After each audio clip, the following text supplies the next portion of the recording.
From Hamilton Place Strategies in Washington, D.C., this is the HPS Insights podcast. Hello and welcome to HPS Insights, where we're joined today for an extremely timely conversation on what is arguably the most important topic globally today, the highly anticipated COVID-19 vaccine.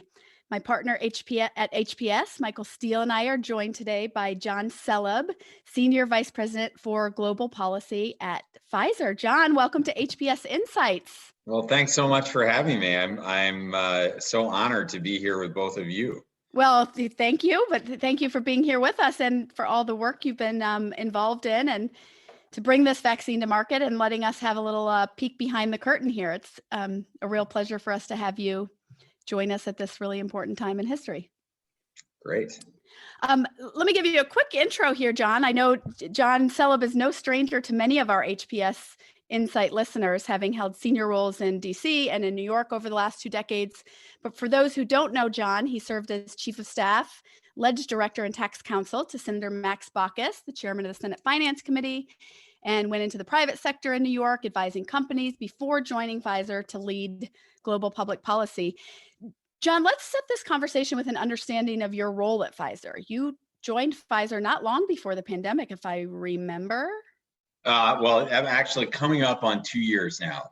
Oh, okay. So you had a year to get your feet wet. I had a year basically to get my feet wet. Yeah. And I'm sure you could never have imagined that what the world would go through in 2020 and your role in it. So tell us about that role and what it's been like over the last 9 months for you. Yeah. So, I mean, my responsibilities at Pfizer include managing a team of policy, public affairs, and government affairs people globally. So, from Washington to Beijing to, Brussels, the mission of the people in my organization, which is about 190 people globally, is to, cultivate, thought leadership with our key stakeholders in their capitals. As well as advance public affairs and government affairs campaigns that correspond to the commercial needs, of the business. And so, as the pandemic hit, really Pfizer pivoted to kind of an all hands on deck strategy for addressing COVID. It started at the top with our CEO who came out with a set of principles that we were going to follow in terms of collaborating with our peers and putting our resources to work for finding a vaccine and supplying the world with needed equipment to address, the needs that hospitals and other healthcare facilities had. But can I jump in, Jon? Can I ask you just on that point? Sorry, and I want to. Sure. Was it ever a question that Pfizer would get into the vaccine game? Was that a moment where you had to say, like, what will this take, and can we do that, or was it a natural, like, this is who we are and this is what we're made for? Yeah, I think. Well, first of all, we're one of the largest vaccine makers in the world. So we are, not only are we, one of the largest vaccine makers in the world, one of the largest makers of sterile injectable medicines globally. So we knew right from the outset that not only did we have the sort of research horsepower to get into this game, we also, unlike a lot of peer companies around the world, we really had the manufacturing horsepower to deliver something at scale. And so I think from our CEO's perspective, this was something that we were going to dive into right away, and we knew how critical it was. I think, our CEO has been with the company for 30 years, and he's a big believer in the incredible good that innovative biopharmaceutical industry can do for the world. And I think he saw this as a key opportunity to really, leverage our resources to address what I think we knew very quickly was going to change everybody's lives. Successfully, obviously. I think the news of the week that your vaccine has been approved in England. I guess the big questions for us and many of our listeners is, when will it be approved for use in the United States, and how quickly can you ramp up production to the point that, we can go to movies and baseball games again? Yeah, I'm looking forward to that too. Fauci says 2021 we're going to be back in the sports arenas. My mom calls me like, every day, Stacy, my mom, and she's calling me every day to, ask when she can get her vaccine.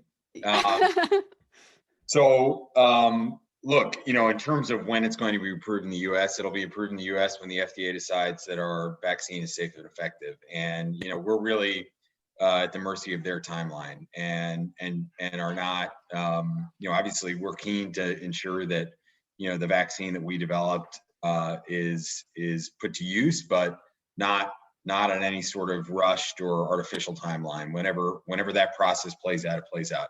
I suspect, and, the media has certainly put out there, it'll probably be sometime in mid-December, and we'll be prepared to ship doses the day after. So we expect millions of people in the U.S. to be vaccinated from high-risk populations, frontline healthcare workers and immunocompromised, vulnerable folks in nursing homes and the like, to be vaccinated first. With the bulk of the population vaccinated sometime by the summer. So hopefully we'll all get to go back to baseball games soon. And as a New York Mets fan, I'm very excited about what the next season can be. Well, as a Washington Nationals fan, we would like our victory lap season back. Yeah. Win the world championship. And then, John, I want to touch on something you just talked about, and I think that distribution and the distribution timeline is top on right now that we've seen all these vaccines over 90% effectiveness. Great news. But it's something I was reminded for in preparing for this conversation, like how much of the distribution and really equitable distribution at that, how much of that is Pfizer's responsibility? How much of it is the government's responsibility? And like what drives the distribution motivations? There's obviously a market demand, like we're in the reputation business, so there's certainly a reputational piece, but are there other motives? Yeah, so I think that there's really two questions here. There's, on the one hand, it's who gets it, right? And I think that goes to your reputational point. And a lot of that is dictated by, the CDC guidance, right? So CDC just came out with guidance about who should get it first. But we executed a contract with the U.S. government, right, to deliver them 100 million doses, and it's possible that they may option to buy more as well. Mm-hmm. But they get to decide what happens with those doses. We have clear views on where they should go. We really believe that consistent with prior CDC guidance and pandemics, that those doses should go to vulnerable populations, to essential workers, right? And so obviously healthcare workers first, those on the front lines, but, clearly other essential workers, right? We all, Mike, I know that yours is a little younger than Stacy's, but to teachers are really important, right? Because we all need kids back in school. Right. The grocery store clerks, right? Supply chains in general, really, right? Yeah, right. I mean, all those people that we've relied on to keep ourselves going through this crisis, they need to be protected. That's critically important. And you guys, this is also a two-dose medication, right? So you're talking about if it's 100 million doses, that's 50 million people. Yeah. And this isn't a policy issue. I'm just curious, why are all of the vaccines that we're seeing be approved two-dose vaccination? Is there any rhyme or reason to that? Yeah, it's because, in our clinical testing, we come to realize that, we get much greater efficacy and immunity by getting a second dose. Yeah. So it's possible that some people will get immunity with one dose, but far more likely that people will only get their immunity if they get both doses. Is yours also has to be shipped very cold, or are there logistical challenges in terms of distribution like that? There are challenges, but we've spent the last several months sorting that out, and we really don't think that there are going to be real barriers to getting the vaccine, across the country. People were kind of freaking out about the fact that, in order to maintain the cold storage in our boxes, you need to refill dry ice, and that there was going to be a run on dry ice. We've estimated that our peak delivery capacity will be utilizing 1% of the U.S. dry ice, total. So we don't really foresee it being a challenge. We have built our own supply chain infrastructure. I mean, that is one of the, it's one of the bonuses of having a company like Pfizer, which is it's a big company that can do great things and has incredible engineering and science talent. And so, we've specially designed our boxes. We've created our own GPS tracker for those boxes. It can obviously track location, but temperature, so we can maintain the safety of those doses as they travel. We're working very closely with state, federal governments on how the vaccine is going to be distributed. We're running our own trucks to deliver that vaccine, and separately we have other providers like McKesson who are going to be delivering syringes and things like diluent that are used in distributing in ensuring that people take the vaccine to the vaccination centers. So this has been a really well organized effort right from the outset to ensure that it's done right and that people can have a lot of confidence in the process. Mm-hmm. What is the global production goal? I mean, you mentioned the 100 million bought by the U.S. government. So we hope globally to have around 50 million, up to 50 million doses by the end of the year, and then by the end of 2021, 1.3 billion doses. 1.3 billion. Up to 1.3 billion doses. Wow. 750 million people. Yeah. So I'm mindful of your role, Jon, and you were laying it out, and then I think I interrupted you and we jumped right in. But right. that it's global policy. So we're talking a lot about UK and the US and these Western worlds. But can you talk about and cold storage, and what's the difference between developing nations and the developing world as it relates to the vaccine? Yeah. So look, I mean, you may be familiar with an effort that the World Health Organization is putting together to establish this COVAX facility, mm-hmm. Which is aimed at ensuring primarily that less wealthy countries have access to vaccine, and we've made an expression of interest to the COVAX facility to ensure that middle and lower income countries have access to vaccine. Equity is one of the key principles that we follow at Pfizer. It's something that, it's interesting. I never worked for a large company before joining Pfizer. Like you guys, I spent a lot of time in government, and then I was a commercial strategy consultant, but working with companies from the outside. And I think one of the things that really has impressed me since joining Pfizer, and this even predates COVID, is the degree to which commercial leaders really focus on principles of equity when it comes mm-hmm. to medicine. I mean, normally in any normal year, our foundation gives away $4 billion worth of medicine globally mm-hmm. To the poorest countries in the world, refugee camps and the like. And so as part, I do a nightly meeting on the vaccine, on its distribution, on building confidence, and on any of the many issues that we have to deal with this vaccine. And almost every night, the subject of how are we going to get this vaccine to lower income countries? How are we going to get it to the most vulnerable populations around the world is a predominant theme, and it's one that's often raised by our commercial leaders, mm-hmm. Which is something I've found really, really impressive. So I think in terms of cold storage, there are some places around the world where it will be more difficult to get our vaccine, for sure. But it's not an impossible barrier, and we've been working really hard to, figure out ways to accommodate that. Yeah. And working with partners like the Gates Foundation to be thought partners in that. Sure. Let's stay on this topic of equity for a minute. And look, the pharmaceutical industry has been criticized historically for a lack of diversity in clinical trials. Yeah. And particularly Black, Indigenous, Asian American, API populations. So how did you all address diversity participation in these trials, and especially as it relates to giving people confidence to take the vaccine?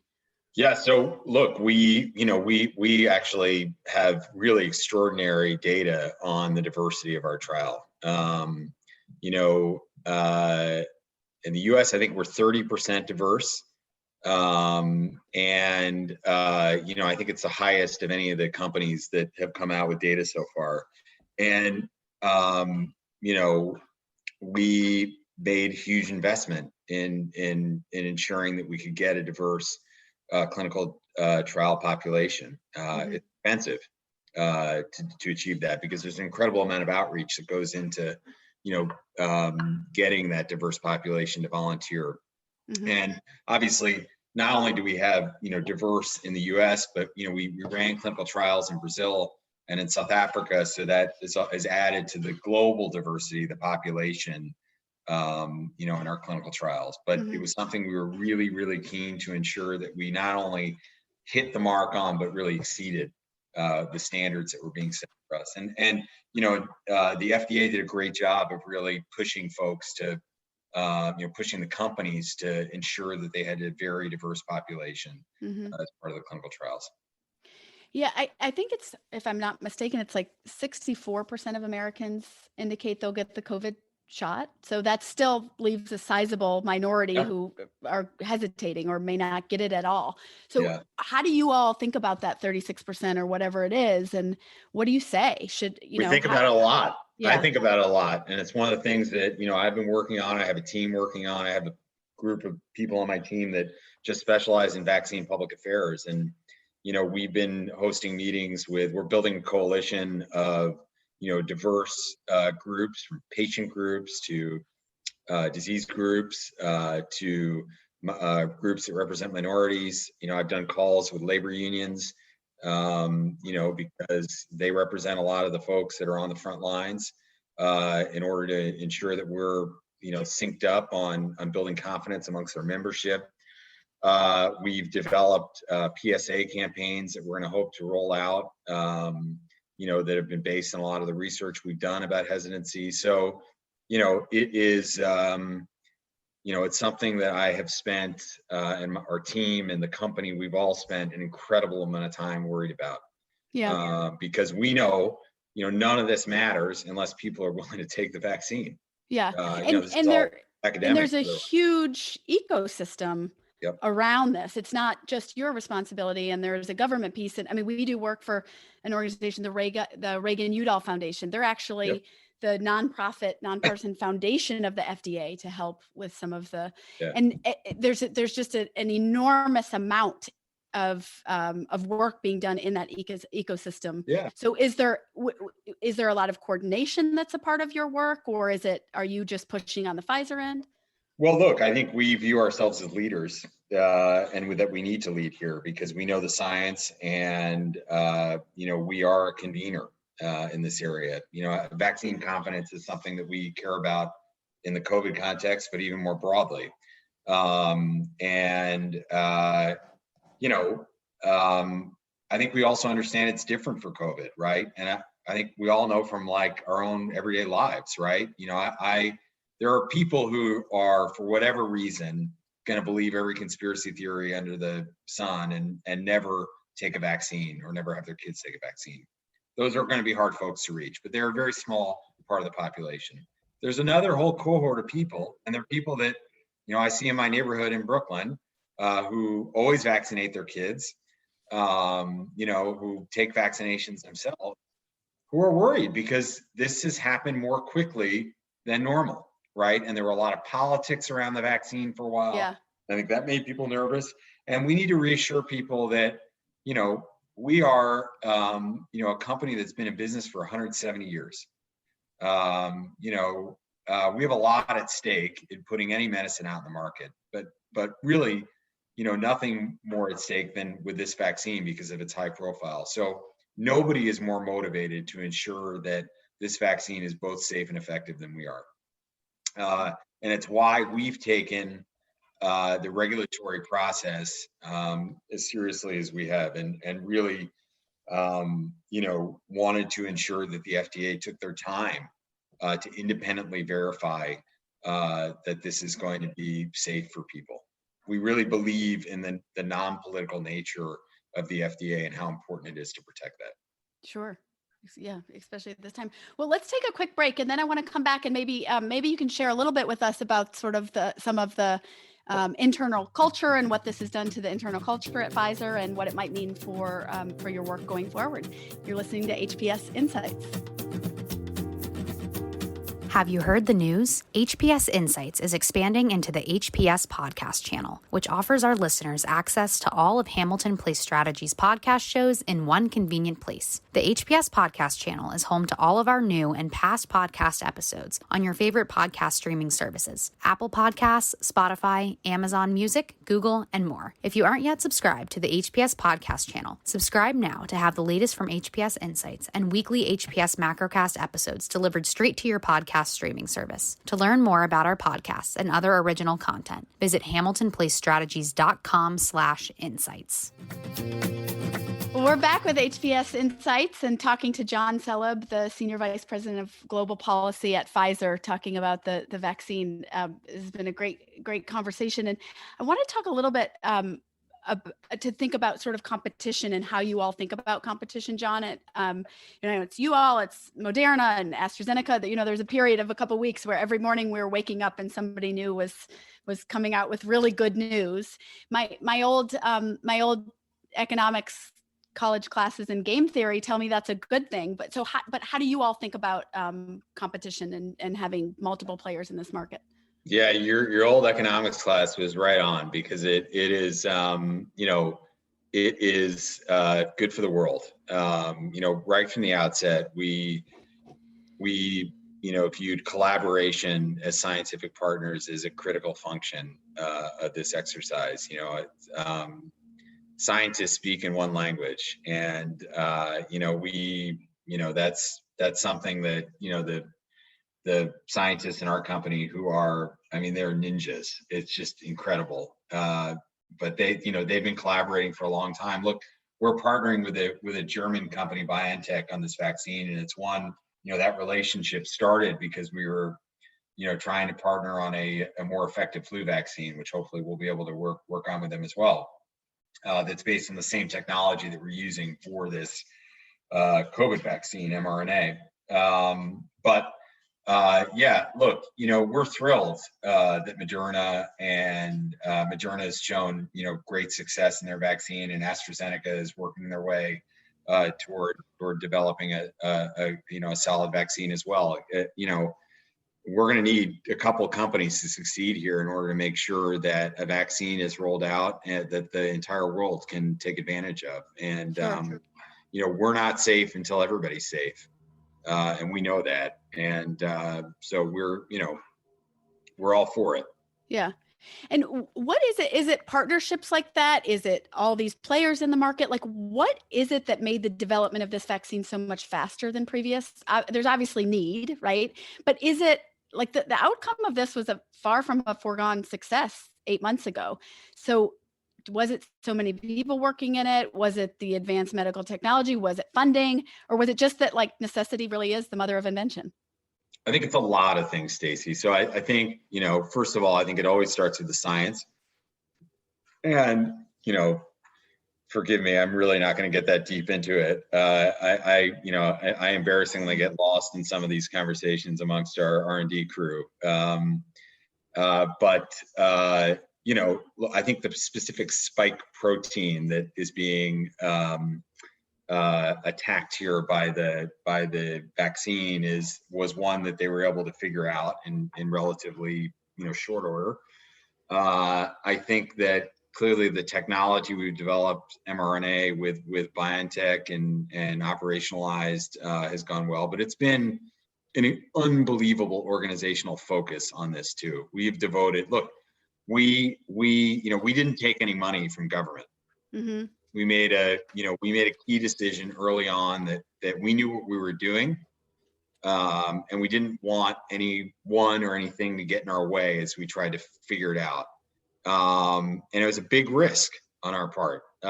huge risk on our CEO's part. It was his call, but we plowed $2 billion into this, into accelerating the research, into building up the manufacturing capacity, into developing all the engineering that's involved in both,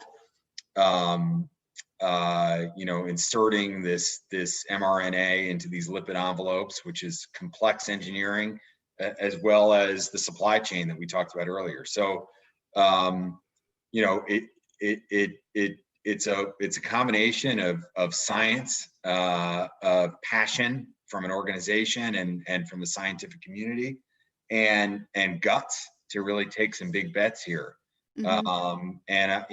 I'm really proud to be part of an organization that was able to do that. Yeah. What has the internal culture? I mean, geez, everybody's been working remote or I imagine there's scientists in labs that haven't been able to work remote, but what has the internal culture been like with such a focus on this? Is it? Yeah, look, I'm glad you mentioned that, Stacy, because I've been remote, and a lot of the folks in our New York City headquarters have been remote, but our manufacturing colleagues, the folks who go to work every day in Kalamazoo, Michigan, I know you know where that is. Yes. And and in St. Louis and Andover, Massachusetts, they are going to work every day.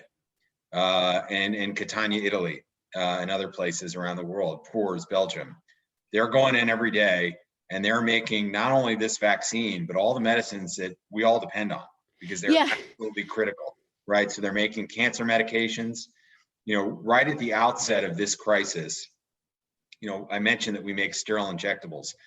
One of the things that we make a few medicines around are medicines that people take in order to intubate patients. They're essentially muscle relaxants to allow a tube to go down a patient's throat, which, as you can imagine, went into incredible demand at the outset of the crisis, right? Sure. We had a call with French health officials right at the outset. We had doubled our production of the medicine they used in France. The demand in Paris was 7x, and we couldn't work fast enough. So the people in our factories were working nonstop, round the clock, to ensure that demand was fulfilled. But I think, we've all rallied together. I think everybody has found a way, whether it's focusing on the patients that we focus on every day that are suffering from cancer or a rare disease or another condition that we provide a medicine for, or COVID. I think there's been an incredible amount of pride that we've built up this infrastructure as a company this quickly to address this pandemic, and have been able to do something about it. I mean, I remember I got the call the day that we got the efficacy data, and my boss said, "Are you sitting down?" And then said that we had hit 90+%, and it was an incredible feeling. It reminded me of when I was working on the Affordable Care Act, and I was watching those last votes in the House. As we were scrambling away, and you both remember that. It was an incredible feeling. Yeah, satisfying. Yeah, and what do you think will change internally? I mean, there's one hand where it's like we do things so well, and like the rush is over, and we got through this, and let's get back to our business. But like, how can these be applied to other lessons, and what do you think will change at your company, but also like more broadly in the health space? And can this be applied to things like cancer and Alzheimer's and other research? Yeah, so I think clearly there are people that are taking stock of the lessons that we've learned in development, right, and research from this, for sure. And I think we have a group of people internally that are really thinking hard about how we take these lessons on the science end of things and carry them forward. I think one of the things we're thinking of is, from my team's perspective, is we're spending a lot more time on healthcare disparities. I mean, I think one of the things we've recognized, and one of the things that COVID laid bare, is the extraordinary healthcare disparities that we have in this country. That fall along racial lines, and, as we've always known, fall along economic lines. And so, we're trying to do a lot more hard thinking about, how how we bridge those gaps and what we can do in order to better serve communities that have less. Yeah, that's great. Well, let's take one more quick break and then let's come back and talk about 2021. Let's put a focus on the DC landscape, and then we'll let you get back to this important work. Great. You're listening to HPS Insights. HPS affiliate Flag Media Analytics is a next-generation media monitoring firm designed to shorten the decision-making process for public affairs professionals. Our expert analysts will work with your team to ensure only the most relevant content reaches their inbox and provide custom metric solutions for the evolving news cycle. To learn more about how Flag can get you ahead of the cycle, visit flagmediaanalytics.com. We're back on HPS Insights talking to Jon Selib from Pfizer. So, Jon, I know your role today is global and working around the world, but most of your background has been working in American politics. We've had, in addition to a once-a-century pandemic, the more orderly and ordinary transfer of power here. Not quite the blue wave we expected, but what are your thoughts about the landscape in Washington in 2021 and what it means for the industry? Yeah, look, I mean, for us, it doesn't matter, who wins and who loses as a company, right? I mean, we're always going to work with our key government stakeholders, regardless of who's in office. And I think our mission remains the same. Fundamentally, it's our aim in Washington or Beijing or Brussels to make sure that patients can access the innovative medicines that they need in order to stay healthy. And so, I think that that's something that if you're, a Republican, a Democrat, an independent, a conservative, or a liberal, you should be able to agree on, right? We all care about making sure that, those that need medicine can get it and can get it in a way that, that they can afford it. And, one of our big priorities for a long time has been to make sure that the Part D program, contains a cap on out-of-pocket expenses for beneficiaries, right? So, I mean, I was around when the Part D program was created and the funny donut hole that was originally part of it. And, that was a long time ago. We were all babies working on Capitol Hill back then, but was it 17 years ago, 16, 17 years ago. And, medicines have changed a lot since then. And we have new innovative treatments that are coming out that we couldn't have even imagined at that time. Things like gene therapy or,